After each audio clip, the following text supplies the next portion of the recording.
नहमदुहु व नस्सल्ली अला रसूलिहिल करीम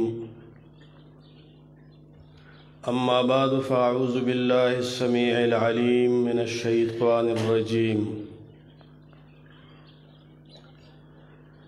क़ाल अल्लाहु तबारक व तआला फ़ल्लज़ीना आमनू बिही व अज़्ज़रूहु व नसरूहु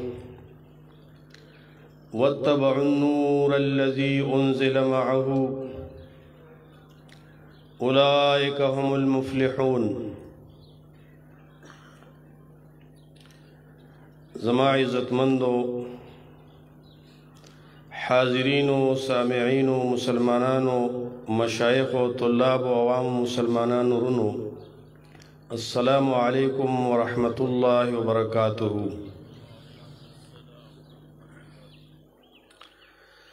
मा چې کوم آیات کریمه ستاسو مخ کې تلاوت کړو دې آیات کریمه کې الله سبحانه و تعالی فرمایي کامیاب خلق مفلحون هغه خلق دي چې په نبی صلی الله علیه وسلم باندې ایمان وروړو او داغه تعظیم او کو داغه نصرت او مدد او کو او دې سره د هغه نور او رڼا تابعداري وکړه چې کوم نور الله سبحانه و تعالی رسول الله صلی الله علیه وسلم باندې نازل کړي الله فرمایي چې دا خلق کامیاب دي پمونگا و تاسو باندے دا نبی صلی اللہ علیہ وسلم تعظیم داغد سنت و داغد اقوال و تعظیم لازم دے لکه څنګه چې صحابه کرامو د نبی صلی اللہ علیہ وسلم تعظیم کړو کله چې دا آیت کریمه نازل شو یا ایها الذین آمنوا لا ترفعوا اصواتکم فوق صوت النبی ولا تجهروا له بالقول كجهر بعضكم لبعض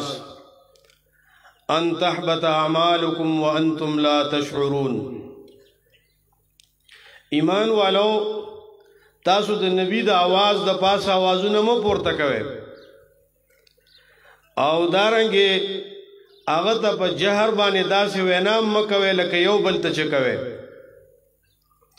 اسنه چې تاسو اعمال برباد نشي تاسو په پويږئ نه او اعمال بم برباد شي۔ د دې آیت د نزول نه بعد بعض صحابه کرام داسیو چې د نهایت تعظیم د وجنا د نبی صلی الله علیه وسلم په مجلس کې وې دومره په مزه خبره کوله چې نبی صلی الله علیه وسلم په باغې باندې په هنه شو دوباره به د تاسو کړو چې تاسو وې زما عزتمندو صحابه کرام سره چې څنګه د نبی صلی الله علیه وسلم تعظیم داغي پزړونو کې پروتو دا سے داغه د سنت داغه د طریقې داغه د اقوال او افعال او تعظیم داغي پزړونو کې و د هیڅ خبره د الله د نبی د خبره مقابله کې باغی نه تسلیمولا اگر کاغه به هر څومره غټ سړیو عثمان رضی الله تعالی عنہ د حج تمتون من کولا علی رضی الله تعالی عنہ هم پاغه مقام کې وی لبیک بعمره وحج او ما كنت لادعى سنه رسول الله صلى الله عليه وسلم لقول احد من الناس زد الله د نبی طریقه د چا د وجنه نه پرېږدم دا الله نبی چې سماته فرمایلی دي او مونږ د الله د نبی نسز د کړی دي مونږ به داغه تابعداري کوو دغه رنګه ترمذی کې راځي عبد الله ابن عمر رضی الله عنهما اغه یو کس تاسو کو د حج تمتع په باره کې ناغه ورته جائز دی حلال دی ورته وستا پلار خو بده نه منع کولا اغه ورته ارایت خبر راکا پدې خبره باندې چې رسول الله صلی الله علیه وسلم یو کار کړی دی او زما پلار داغه نه منع کوي نو زما د پلار تابعداري وکيږي که د رسول الله صلی الله علیه وسلم د خبره تابعداري وکيږي ناغه ورته وی د الله د نبی د خبره تابعداري وکيږي وی د الله نبی صلی الله علیه وسلم هغه دا کړی دی دا سے عبداللہ ابن عباس رضی اللہ تعالی عنہما بعض روایتوں کی راضی عروت پکار شو حج تمتع مبارک چه اغا د جواز خبر کولا نور ورته ابو بکر رضی اللہ تعالی عنہ عمر رضی اللہ عنہ بنکولا ما یقول عریا دا عروه سوی د ډېر غصې نه دا سوی زورتا د رسول الله صلی الله علیه وسلم حدیث ویما او دې ما ته وی ابو بکر صدیق رضی الله عنه عمر رضی الله عنه دې نه منع کړل غصه شو په دې باندې اسنه چې وی تاسو باندې عذاب د رب العالمین نازل نشي زما عزت مندو صحابه کرامو په زړونو کې تعظیم د سنت د رسول الله صلی الله علیه وسلم کوم صحابه کرامو چې یو خبره لکه حج تمتع مبارکه داغي خپل یو اجتهاد داغه اجتهاد په بنا باندې اعلی سبیل التحریم نه د تحریم او د حرام والی په نیت باندې نه یو مصلحت د وجنا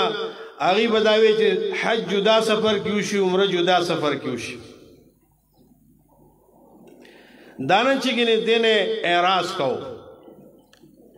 صحابه کرام خو ډیر اوچت مقام والا خلق دي اغي خود الله د نبی د هر یو فرمان او د هر یو سنت او طریقې حفاظت کړي دي په خپل اقوال سره او په اعمال سره هغه محفوظ ساتلي کله کله یو عذر پیښ دا سکه چې هغه ائمه د دین څومره چې تیر شوی دي صحابه کرام خو اوچت مقام والا خلقو اغا ائمه چې کوم د دین تیر شوی دي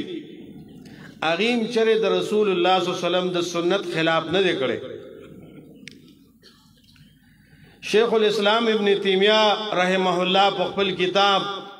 رفع الملام عن الائمه الاعلام کې لیکي چې دا ائمه د دین چې کوم معتمد ائمه دي کدی یو ځکه یو خبره کړی او غد سنت خلافی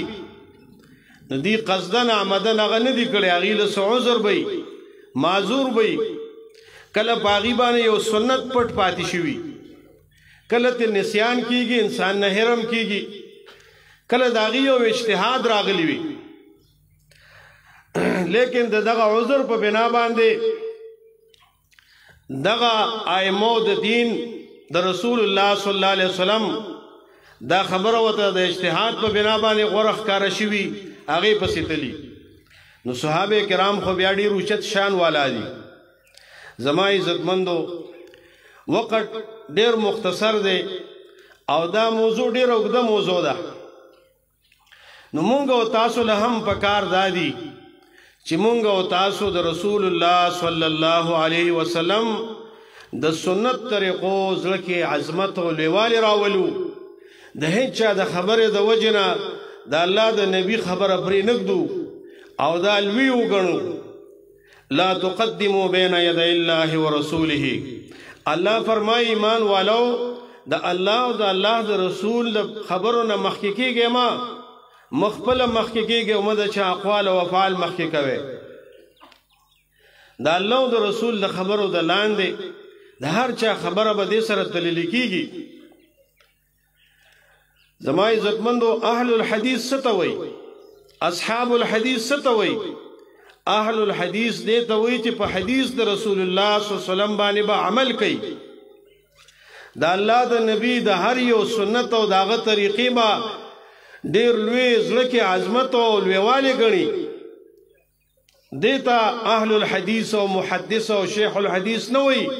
چې دا الله د نبی د حدیث نه جوابونه کوي ابن جوزی په خپل کتاب مناقب احمد ابن حنبل کې هغه کې د امام احمد ابن حنبل رحمه الله قول نقل کړي وصاحب الحديث عندنا من يعمل بالحديث اهل الحديث زمون په نسبانه هغه انسان دی چې هغه په حدیث د رسول الله صلی الله علیه وسلم باندې عمل کوي نو الله تعالی دې مونږ او تاسو لم د عمل کولو توفیق را نصیب کړي او الله تعالی دې زمونږ او تاسو معاشره په کتاب او سنت روان کړي الله دې زمونږ او تاسو ایمان او استقامت نصیب کړي واخر دعوانا الحمد لله رب العالمين